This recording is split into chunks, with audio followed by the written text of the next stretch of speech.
المتقين ولا عدوان إلا على الظالمين أشهد أن لا إله إلا الله وحده لا شريك له وأشهد أن محمدا عبده ورسوله اللهم صل وسلم وبارك على نبينا محمد وعلى آله وصحبه أجمعين ومن تبعهم بإحسان إلى يوم الدين أما بعد.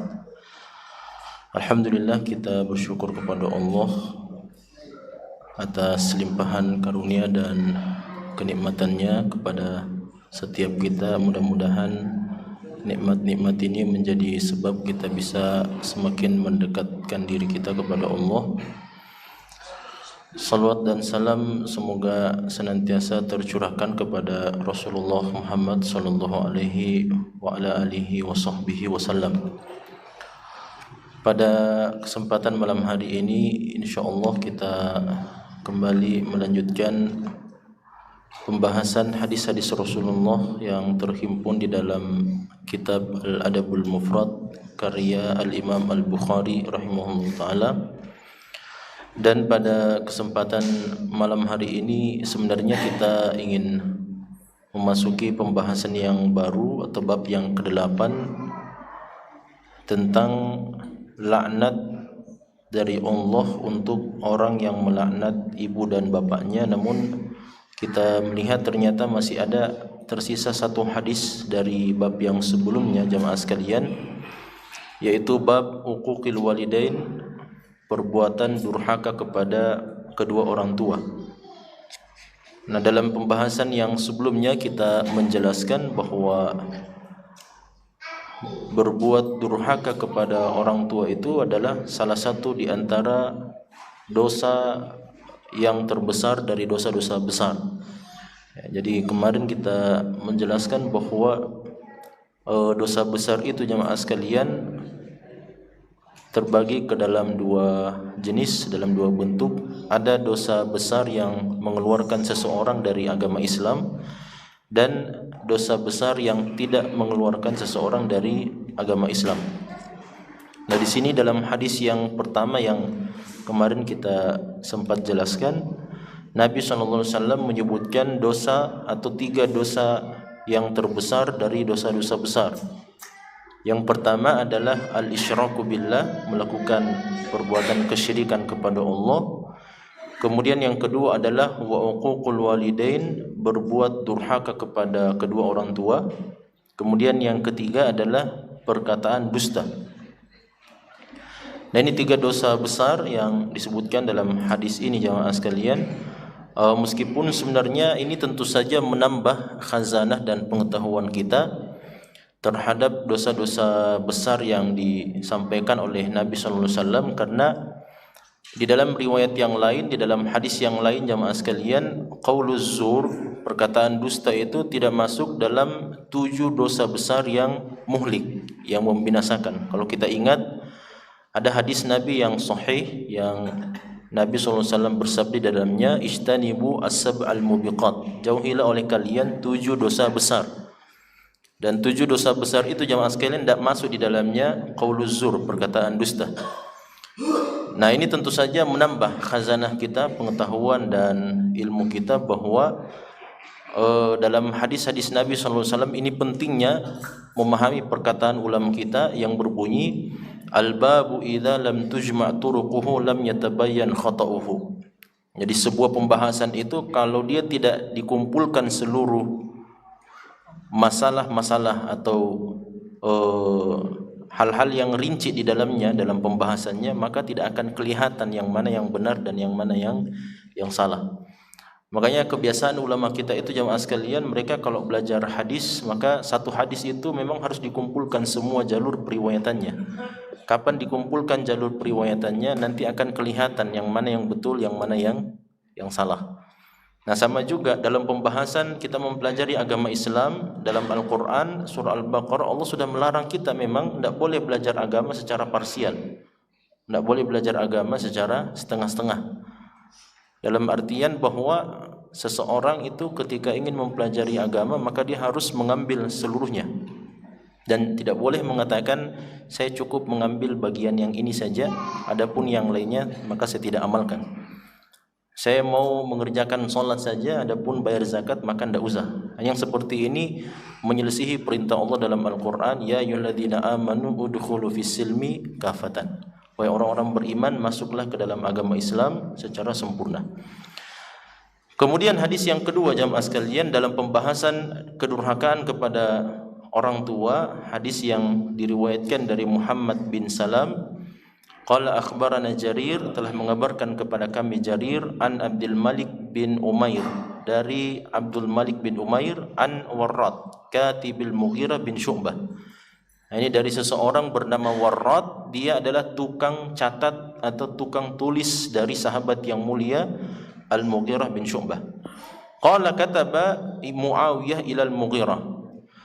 Dia mengatakan, Warrad ini jamaah sekalian, dia mengatakan kataba Muawiyah tu ilal Mughirah. Muawiyah ini maksudnya Muawiyah bin Abi Sufyan, khalifah Rasulullah SAW, meskipun tentu saja jauh di masa beliau setelah wafatnya 4 khulafaur rasyidin.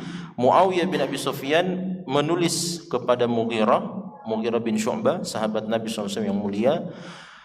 Di dalamnya beliau mengatakan, uktub ilayya bima sami'ta min Rasulillah sallallahu alaihi wasallam. Ya, tulislah kepada saya tentang sesuatu yang pernah kamu dengarkan dari Nabi sallallahu alaihi wasallam. Ini perlu kita fahami juga bahwa Muawiyah itu jamaah sekalian, beliau ini adalah sahabat Nabi sallallahu alaihi wasallam meskipun telat beliau masuk Islamnya. Akan tetapi Muawiyah bin Abi Sufyan ini salah satu di antara ulama, salah satu di antara sahabat Nabi sallallahu alaihi wasallam yang mulia, dan salah satu di antara sahabat Rasulullah sallallahu alaihi wasallam yang tinggi kedudukannya. Meskipun di akhir kehidupannya jamaah sekalian mungkin kita faham bagaimana sepak terjangnya Muawiyah bin Abi Sufyan dalam persoalan pemerintahan ketika beliau berhadapan-hadapan dengan Ali bin Abi Thalib radhiyallahu taala anhu, antara Muawiyah dan Ali dan seterusnya. Namun intinya bahwa ya memang ini salah satu di antara fitnah yang terjadi di antara para sahabat dan sudah disinyalir oleh Nabi dalam beberapa hadis beliau. Termasuk juga Muawiyah ini jamaah sekalian, meskipun beliau mengakui sebenarnya bahwa saya ini adalah orang yang paling sedikit hafalan dan pengetahuan hadisnya, ya, dibandingkan dengan sahabat-sahabat yang lain. Tapi suatu ketika dalam satu kesempatan Muawiyah pernah keluar dan bertemu dengan beberapa orang sahabat Nabi. Dan yang dilakukan oleh sahabat itu, mereka sementara berkumpul dan mereka sedang beristighfar kepada Allah Subhanahu wa taala, berzikir kepada Allah dan beristighfar kepada Allah Subhanahu wa taala. Maka Muawiyah kemudian keluar dan menemui para sahabat tersebut dan bertanya, apa yang kalian lakukan di tempat ini? Kata para sahabat, kami duduk di sini untuk memuji kepada Allah, berzikir kepada Allah dan beristighfar kepada Allah Subhanahu wa taala. Maka Muawiyah mengatakan, apakah demi Allah, apakah kalian tidak berkumpul di tempat ini kecuali untuk beristighfar kepada Allah, berzikir kepada Allah? Mereka mengatakan, kami tidak berkumpul di tempat ini kecuali untuk berzikir kepada Allah. Maka beliau mengatakan, sesungguhnya saya adalah orang yang paling sedikit hafalan hadisnya di antara kalian, tapi demi Allah saya pernah mendengarkan Nabi SAW bersabda dalam hadisnya, tidaklah seorang muslim itu berkumpul di rumah Allah Subhanahu wa taala untuk berzikir kepada Allah Subhanahu wa taala melainkan Allah Subhanahu wa taala bahabikumul malaikah. Allah Subhanahu wa taala akan membanggakan kalian semuanya di hadapan para malaikatnya. Nah, ini di antara riwayat hadis dari Muawiyah bin Abi Sufyan radhiyallahu taala anhu. Beliau mengatakan, wahai Mughirah, tuliskanlah kepada saya hadis yang pernah kamu dengarkan dari Rasulullah sallallahu alaihi wasallam. Maka qala Warrad, berkata Warrad, fa amla alayya wa katabtu bi yadayya. Jadi ini Warrad ini tukang tulis jamaah sekalian, tukang tulisnya Mughirah bin Syu'bah. Dia bilang begini, maka Al-Mughirah bin Syu'bah mengimlakan kepada saya atau membacakan kepada saya atau menyebutkan kepada saya hadis Rasulullah SAW, wa katabtu bidaya, dan saya sendiri yang menulis dengan kedua tangan saya atau dengan tangan saya. Inni sami'tuhu, sesungguhnya saya mendengarkannya, maksudnya mendengarkan Rasulullah SAW bersabda, yanha an kathratis su'al wa idha'atil mal wa an qila wa qala. Katanya Rasulullah SAW melarang kami dari kathratus su'al, banyak bertanya. Yang kedua wa idha'atil mal, menyia-nyiakan harta. Dan yang ketiga adalah wa an qila wa qal, dan mendengarkan qila wa qala, perkataan ini disebutkan seperti ini dan diucapkan seperti itu. Nah, ini tiga poin jamaah sekalian yang diwasiatkan oleh Mughirah bin Syu'bah kepada Muawiyah radhiyallahu taala anhuma, dan kelihatannya jamaah sekalian sepertinya tidak ada persambungannya dengan persoalan uququl walidain atau durhaka kepada ibu dan bapak. Namun kalau kita lihat jamaah sekalian, hadis ini sebenarnya ada riwayat yang lain yang datang dari Nabi SAW, di mana Rasulullah SAW, meskipun ada perbedaan, namanya juga periwayatan jamaah sekalian, dari Rasulullah SAW itu terkadang berbeda antara yang satu dengan yang lainnya. Ketika riwayat hadis itu datang dari sahabat tertentu, kemudian datang dari sahabat yang lain, perbedaan itu sangat besar kemungkinan munculnya perbedaan periwayatan. Ya, seperti hadis yang mana Nabi SAW diriwayatkan secara makna oleh Abu Hurairah, kemudian ada sahabat yang lain yang meriwayatkan hadis secara lafadznya. Itu kan perbedaan riwayat seperti itu bisa saja muncul.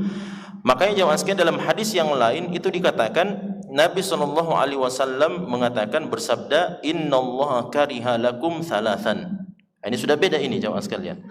Sesungguhnya Allah, kata Nabi, membenci untuk kalian lakukan tiga hal. Yang pertama adalah kathratus soal, banyak bertanya. Yang kedua idha'atul mal, menyia-nyiakan harta. Dan yang ketiga adalah qila wa qal. Nah, ini tiga perkataan ini jamaah sekalian, atau tiga larangan Allah Subhanahu wa taala ini, dalam lanjutan hadis itu, dalam lanjutan riwayat itu disebutkan wa harrama alaikum, dan Allah mengharamkan atas kalian thalathan, ada tiga hal. Ini tambahan. Ini tidak ada dalam hadisnya ini jamaah sekalian, dan disebutkan dalam hadis yang lain. Nabi SAW mengatakan wa harrama alaikum uquqal ummahat. Allah SWT melarang kalian dari perbuatan durhaka kepada ibu-ibu kalian. Kemudian yang kedua adalah wa man'an wahat, juga melarang kalian dari man'an wahat. Dan sebentar kita jelaskan apa itu man'an wahat.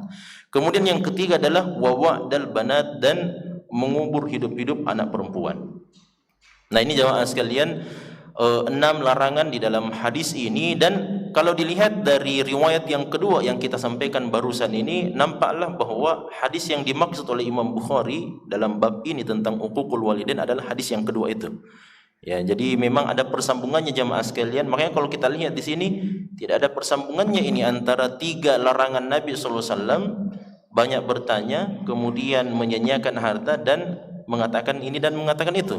Dan tidak ada sama sekali. Namun kalau dilihat dalam hadis yang lainnya, ternyata maksudnya Imam Bukhari rahimahullah ta'ala adalah hadis itu, hadis yang menyebutkan bahwa Allah melarang kita, mengharamkan kita dari uququl ummahat, berbuat durhaka kepada ibu-ibu kita. Nah, di sini jamaah sekalian, apa maknanya yanha an kathratis su'al? Nabi melarang, Allah melarang kita untuk kathratus su'al, banyak bertanya. Apa maknanya ini banyak bertanya? Ulama kita jamaah sekalian menafsirkan beberapa bentuk penafsiran. Di antara ulama ada menafsirkan kathratus su'al artinya di sini adalah banyak meminta harta. Ya, makanya dalam hadis yang lain dikatakan sesungguhnya orang yang meminta harta takatsuran, karena dia ingin mengumpulkan harta dan bukan karena memang kebutuhan primernya jamaah sekalian. Karena meminta harta dari manusia itu sesuatu yang dibolehkan dengan beberapa alasan. Kalau misalnya dia orang yang punya usaha tiba-tiba jatuh bangkrut, misalnya dia punya banyak hutang, maka boleh dia meminta sekadar untuk menutupi sebagian daripada hutangnya atau kebutuhan primernya. Atau misalnya dia punya usaha, tiba-tiba datang musibah, bencana alam dan sebagainya, maka dia harus meminta untuk kehidupan dirinya, keluarga dan anak-anaknya. Itu dibolehkan jamaah sekalian. Namun kalau dia meminta kepada manusia takatsuran, kata Nabi SAW, karena dia ingin mengumpulkan harta saja, ya, kehidupannya sebenarnya dia bisa cukupi kehidupannya, akan tetapi dia sengaja meminta untuk, ya, pada sekarang kan jemaah sekalian, ya, menurut informasi bahwa sebagian peminta itu ada yang lebih kaya dari PNS. Ya, sampai ada profesor di Unhas itu, beliau mengatakan bahwa PNS itu sebenarnya fakir miskin sebenarnya, ya. Iya, ini kaget juga kita mendengarkan itu. Kenapa bisa fakir miskin jamaah sekalian? Coba kalau dihitung-hitung berapa gaji pokoknya PNS. Ini kalau PNS tok saja ya. Kalau dia PNS saja, apalagi kalau dia honor kasihan. Ya, kalau PNS saja kan itu sebulan berapa gajinya? 3 juta ya, kurang lebih 3 juta. Ambillah 4 juta jamaah sekalian, 4 juta. 4 dikali 12 berapa itu? 48 di 48. Sedangkan nisabnya itu zakat harta jamaah sekalian adalah berapa? 80 gram emas. 80 gram emas itu jamaah sekalian, kalau 1 gram emas sekarang 1 juta, itu berarti 80 juta. Itu berarti ini yang mendapatkan harta gaji 48 juta per tahun jamaah sekalian, dia berhak menerima zakat atau dia wajib memberikan zakat? Dia muzaki atau mustahik? Harusnya mustahik kan? Dia belum masuk dia itu golongan muzaki, orang yang memberikan zakat. Nah, ini makanya beliau mengatakan dalam hadis memang dikatakan bahwa pekerjaan yang paling diridhai dan dicintai oleh Allah dan yang paling berberkah adalah pedagang, orang yang berdagang dengan cara yang baik dan seterusnya. Nah, oleh karenanya jemaah sekalian, di sini sebagian ulama memaknai bahwa maknanya di sini kathratus su'al adalah banyak meminta kepada manusia, minta untuk mengumpulkan harta. Makanya dalam hadis dikatakan orang yang melakukan perbuatan itu meminta-minta kepada manusia untuk mengumpulkan harta kekayaan dan mungkin untuk alasan yang dibenarkan oleh syariat, ya'ti yaumal qiyamati wa laysa fi wajhihi muzhatun min laham. Datang nanti pada hari kiamat, di wajahnya tidak ada sama sekali satu daging pun dari wajahnya. Jadi tidak ada sama sekali. Karena apa? Karena istilahnya orang bilang muka apa istilahnya itu ya? Ya, artinya orang biasa itu harus tebal mukanya kan supaya bisa melakukan perbuatan itu. Nah, itulah kata Nabi SAW, datang pada hari kiamat. Maka kalau nanti kita lihat di hari kiamat di padang mahsyar ada orang yang tidak ada kulitnya sama sekali di wajahnya, itu tandanya, itu sudah isyarat jamaah sekalian dari hadis Nabi bahwa orang ini melakukan perbuatan yang dilarang oleh agama kita. Kemudian ada juga yang mengartikan kathratus su'al di sini adalah seperti perbuatan orang-orang Bani Israel. Sebagian dari kalangan Bani Israel, Nabi SAW mengatakan dalam hadis yang lainnya bahwa kenapa Allah Subhanahu wa taala membenci kalian dari kathratus su'al wa ikhtilafuhum 'alal anbiya. Itu karena ini kebiasaan orang-orang Bani Israel. Kebiasaan orang Bani Israel itu adalah mereka suka melakukan dua hal. Yang pertama, mereka suka bertanya, banyak bertanya mereka kepada para nabi dan rasul mereka. Dan yang kedua adalah suka menyelisihi para nabi dan rasul. Nah, ini yang dilarang oleh Nabi SAW. Jangan kalian banyak bertanya dan jangan juga menyelisihi para nabi dan rasul. Karena sesungguhnya yang membinasakan umat terdahulu dari kalangan Bani Israel ini dua hal ini.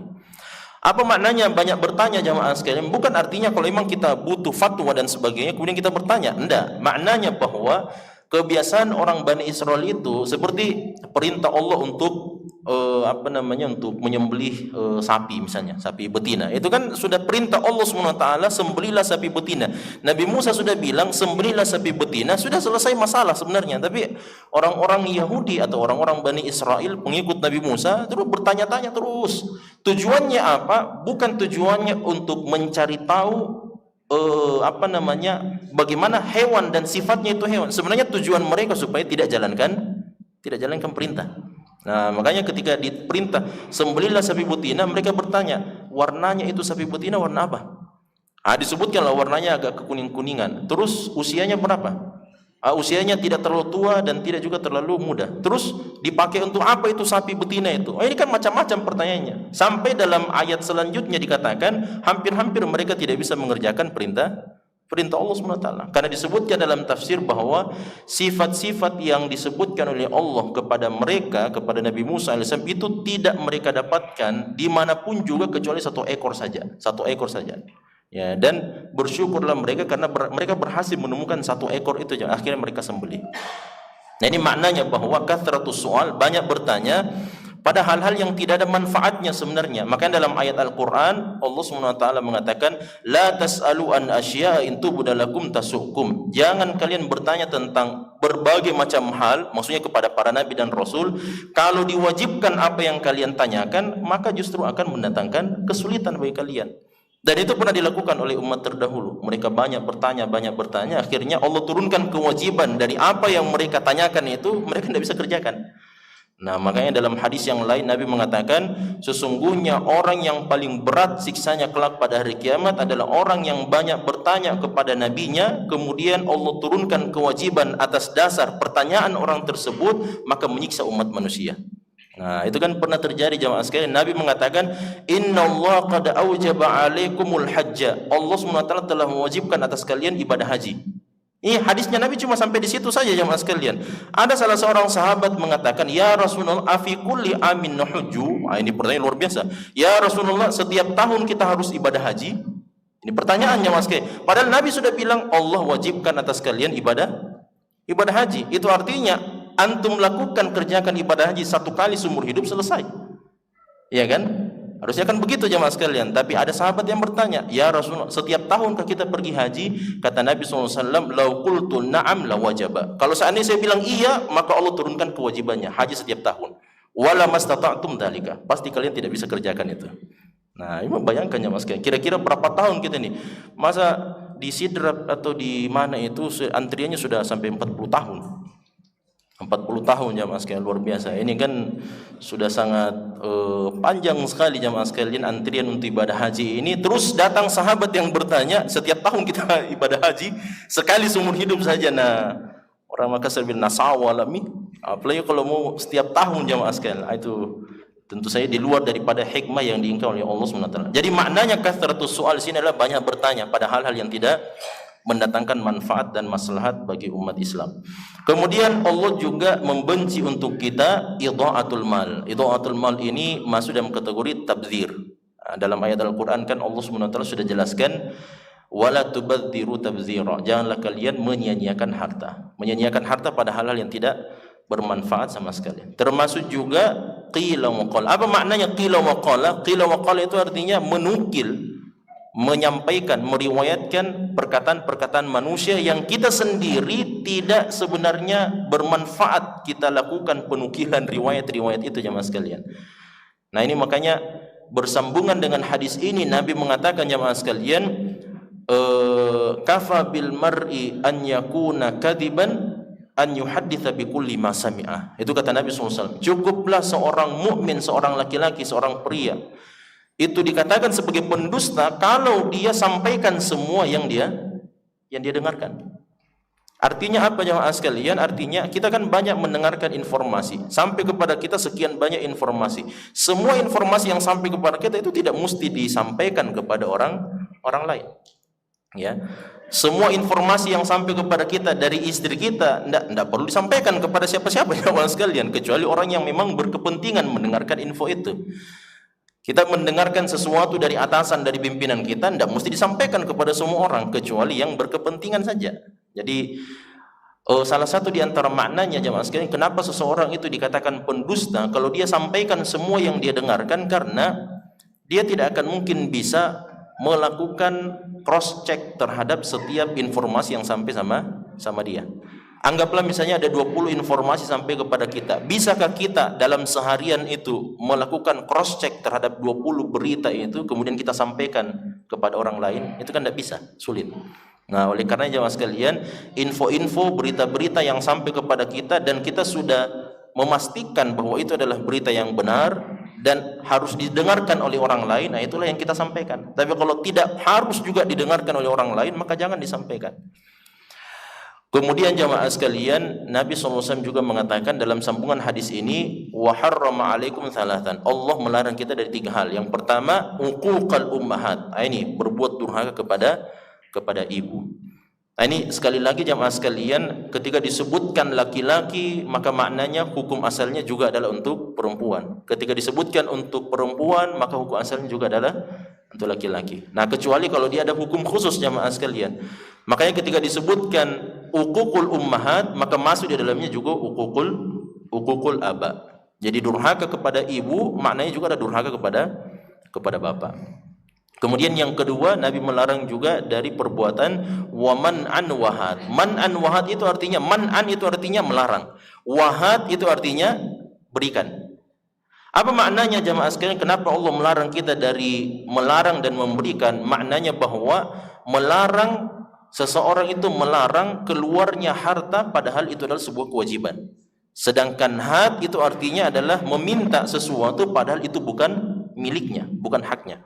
Nah, jadi Allah melarang kita jamaah sekalian dari dua perbuatan ini. Allah melarang kita untuk man'an, untuk melarang atau menghalang-halangi keluarnya harta yang padahal itu adalah hukumnya wajib dikeluarkan.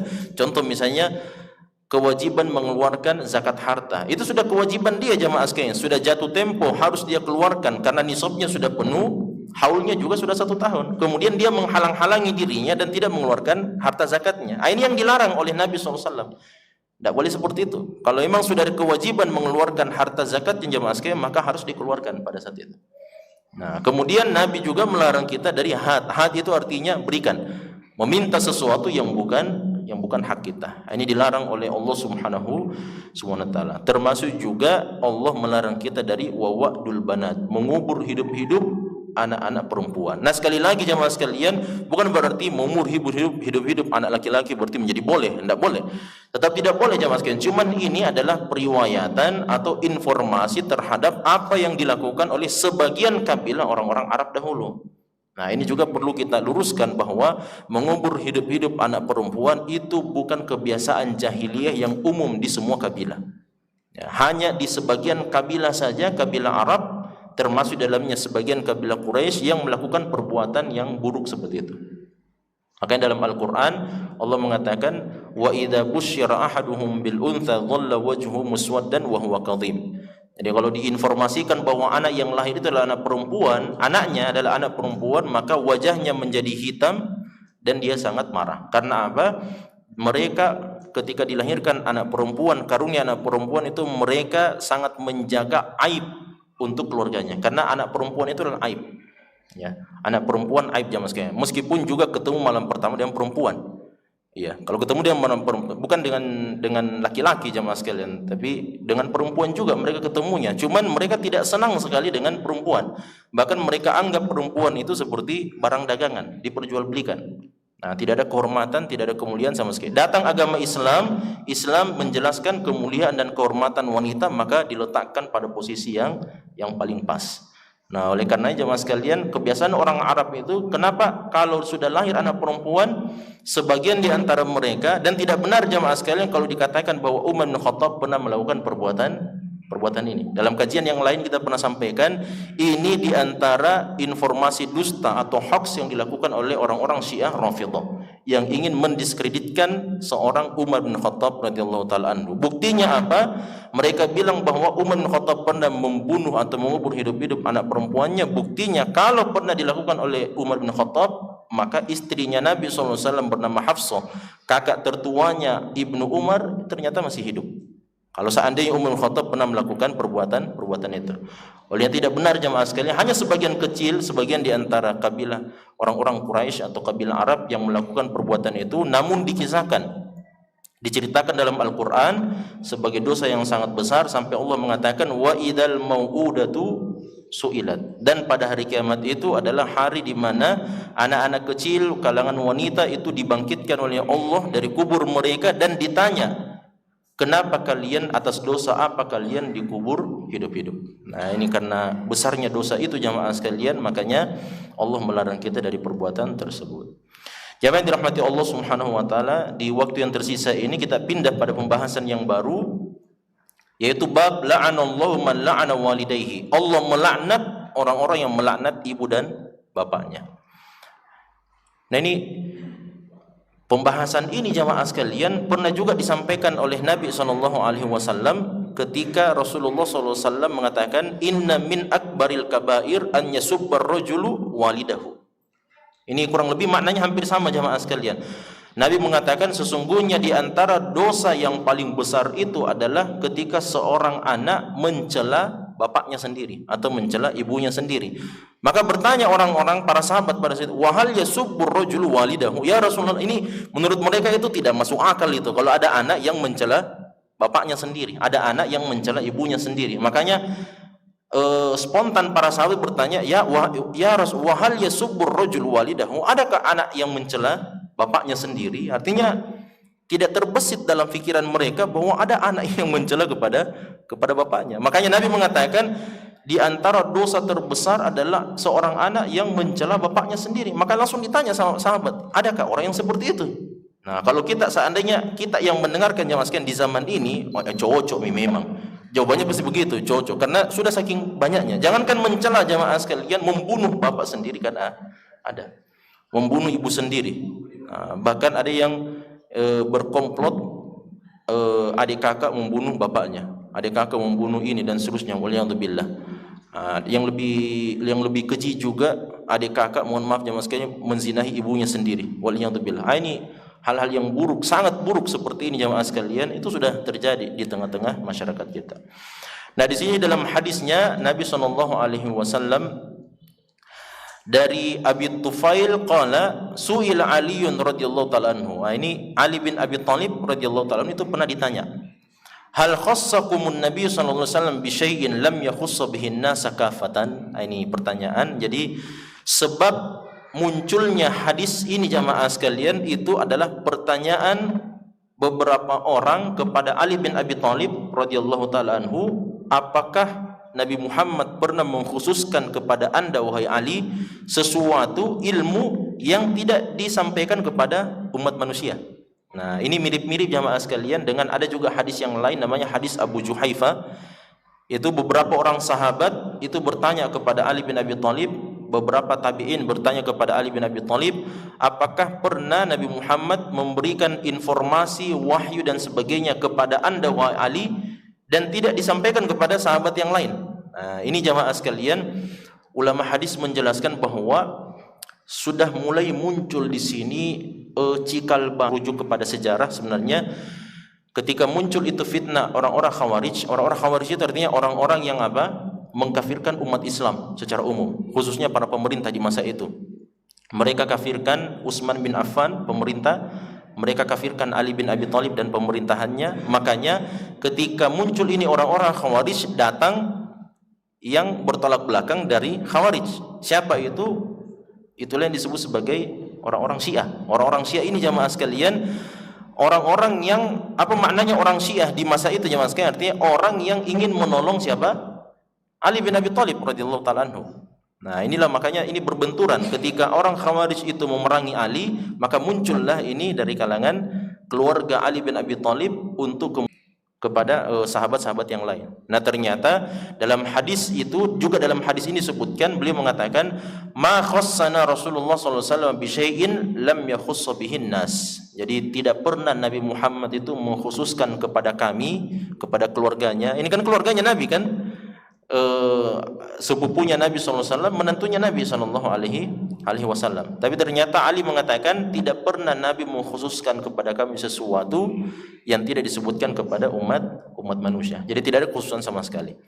Dan jadi beliau jamaah sekalian, meskipun tentu saja ada kekhususan bagi keluarga Nabi SAW, khususnya yang berasal dari Bani Abdul Muttalib dan Bani Hashim, bahwa mereka ini tidak boleh makan harta infak dan sedekah. Nah, adapun hadiah maka itu boleh. Kemudian kata Ali bin Abi Thalib, jadi tidak ada kekhususan. Kami sama saja. Ali sama dengan sahabat yang lain. Kemudian Fatimah sama saja dengan sahabat yang lain. Semuanya sama jamaah sekalian. Bahkan Fatimah kan pernah protes kepada Abu Bakar, pernah bertanya kepada, wahai Abu Bakar, wahai Khalifah Rasulullah, adakah sedikit kasihan yang ditinggalkan sama bapakku, harta warisan? Apa kata Abu Bakar As-Siddiq? Abu Bakar mengatakan, Nabi SAW telah bersabda, nahnu ma'syaral anbiya'i la nurath. Kami ini semua para nabi-nabi Allah tidak diperbolehkan untuk diwarisi. Apa yang kami tinggalkan dari harta perbendaraan semuanya sedekah di jalan Allah. Makanya Fatimah itu tidak dapat. Meskipun kan Nabi SAW baju perangnya masih tergadaikan di tetangganya orang Yahudi jamaah sekalian. Nah, oleh karenanya ketika Ali ditanya tentang masalah ini, maka beliau mengatakan tidak ada sama sekali.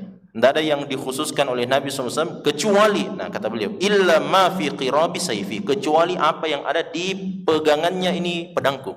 Ini pedangnya Ali namanya Zulfaqar jamaah sekalian, yang dua bilahnya seperti ini.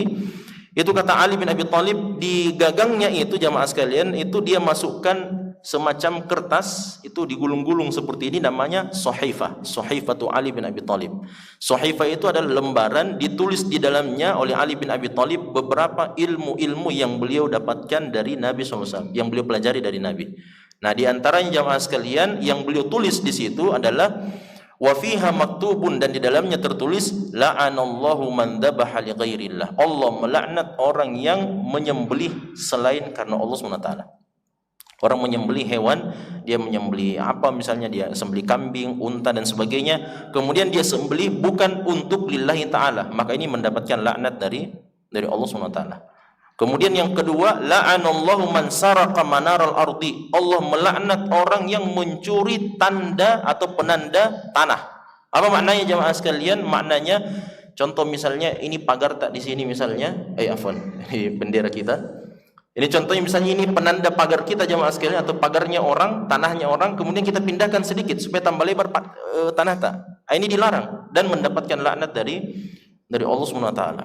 Nah, makanya dalam hadis yang lain Nabi SAW mengatakan, barang siapa yang mengambil tanah orang lain, kelak pada hari kiamat Allah SWT akan mengalungkan di lehernya 7 lapis bumi.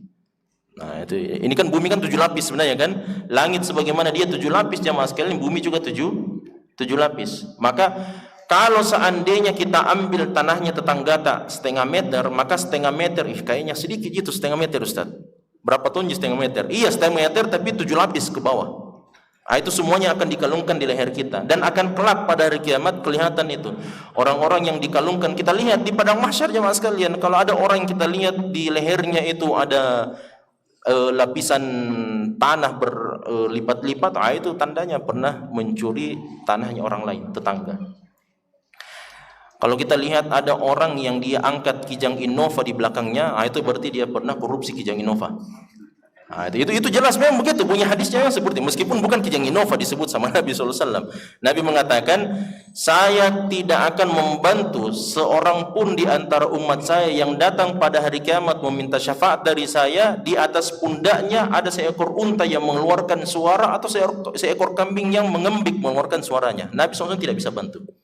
Artinya apa? Orang yang korupsi ini, orang korupsi jamaah sekalian, mengambil harta ghanimah sebelum dia dibagi, gulul, namanya perbuatan gulul atau perbuatan korupsi, maka kelak pada hari kiamat dia datang dengan memikul apa yang dia korupsi. Jadi kalau kita korupsi, ada orang korupsi Kijang Innova, Kijang Innova diangkat. Ada yang korupsi dengan apa misalnya, macam-macam lah yang korupsi kan itu, jadi itu semuanya akan diangkat kelak pada kiamat. Kemudian kata Nabi, la'anallahu man la'ana walidayhi, dan Allah melaknat orang yang melaknat kedua orang tuanya. Nah, ini maknanya jemaah sekalian, entah itu anak itu sendiri yang melaknat ibu dan bapaknya, atau dia melaknat orang lain, anaknya orang itu melaknat bapaknya. Kan sekarang begitu jemaah sekalian. Sekarang itu kan ya di angkatan saya juga kan begitu jemaah sekalian. Kalau kita mau panggil teman-teman tak dipanggil nama bapaknya kan? Iya, nama bapaknya. Sambil dipanggil nama bapaknya, sambil dicela. Ini nama bapaknya ini. Itu kan Nabi SAW mengatakan, la tasubbu, di antara dosa besar adalah seorang anak mencela ibu dan bapaknya sendiri. Makanya sahabat bertanya, apakah ada anak yang mencela ibu bapaknya? Kata Nabi SAW, ada. Anak yang mencela ibu bapaknya adalah ketika anak itu mencela bapaknya orang lain, dan anaknya itu orang lain yang akhirnya mencela bapaknya juga. Artinya jangan sampai kita menjadi sebab orang tua kita itu mendapatkan laknat.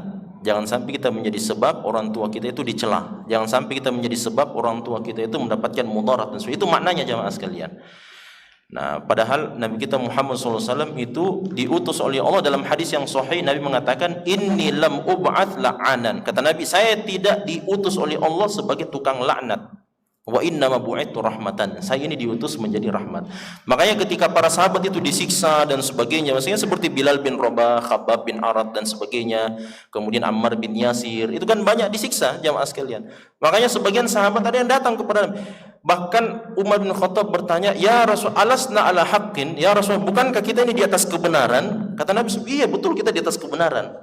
Apa yang dilakukan oleh orang musyrik itu adalah kesalahan. Iya, itu adalah kesalahan. Terus kenapa kita harus bersabar? Mintalah, berdoalah kepada Allah supaya diturunkan azab, supaya mereka binasa semuanya. Apa kata Nabi SAW? Inni lam ub'ats la'anan. Saya ini tidak diutus oleh Allah untuk tukang laknat, tukang sumpah, tukang doa keburukan dan seterusnya. Wa inna ma bu'ithu rahmatan. Saya diutus oleh Allah untuk menjadi rahmat sekalian alam. Yang terakhir jemaah sekalian, la'anallahu man awa muhditsan. Allah melaknat orang-orang yang melindungi orang-orang yang melakukan perbuatan dosa. Waliyadzubillah. Nah, ini melindungi orang-orang yang melakukan perbuatan dosa jamaah sekalian itu banyak maknanya. Hakimkah dan sebagainya, ini yang paling pertama langsung disebut jamaah sekalian. Hakim yang mengetahui kebenaran kemudian dia melindungi orang yang salah, ini itu sudah termasuk dalam kategori yang seperti ini. Atau keluarga yang tahu bahwa keluarganya, makanya Nabi mengatakan sesungguhnya kebinasaan atas umat yang terdahulu itu adalah ketika ada yang mencuri di antara mereka orang mulia kemudian tidak ditegakkan hukum Allah. Makanya Nabi mengatakan wa aimullah, dan demi Allah, lau anna Fatimah binta Muhammadin saraqat laqata'tu yadaha. Kata Nabi SAW, demi Allah seandainya Fatimah bintu Muhammad putri saya sendiri yang mencuri dari punya orang, saya sendiri yang akan potong tangannya Fatimah. Itu karena kesungguhan Nabi untuk menerapkan. Cuman kan masalahnya kalau keluarga itu susah ditegakkan hukuman itu jemaah sekalian. Kalau sudah anggota partai, susah. Apalagi kalau sudah pesanan dari atas kan, itu kan Pak siapa yang kemarin bilang itu, ya anggota DPR yang mengatakan kalau ini sudah suruhan dari ini ya sudah pasti sudah harus dikerjakan itu, meskipun ditahu itu adalah kesalahan jemaah sekalian. Nah, inilah makna hadis Nabi, la'anallahu man awa muhditsan, Allah melaknat orang yang melindungi orang-orang yang melakukan perbuatan dosa. Mudah-mudahan Allah melindungi kita semuanya dari perbuatan-perbuatan yang dilaknat ini jamaah sekalian, dan kita semuanya diridhai dan dirahmati oleh Allah Subhanahu wa taala. Ini pelajaran yang kita bisa sampaikan malam hari ini, mudah-mudahan ada manfaat. Subhanakallahumma hamdik asyhadu an la ilaha illa anta astaghfiruka wa atubu ilaik. Wassalamualaikum warahmatullahi wabarakatuh.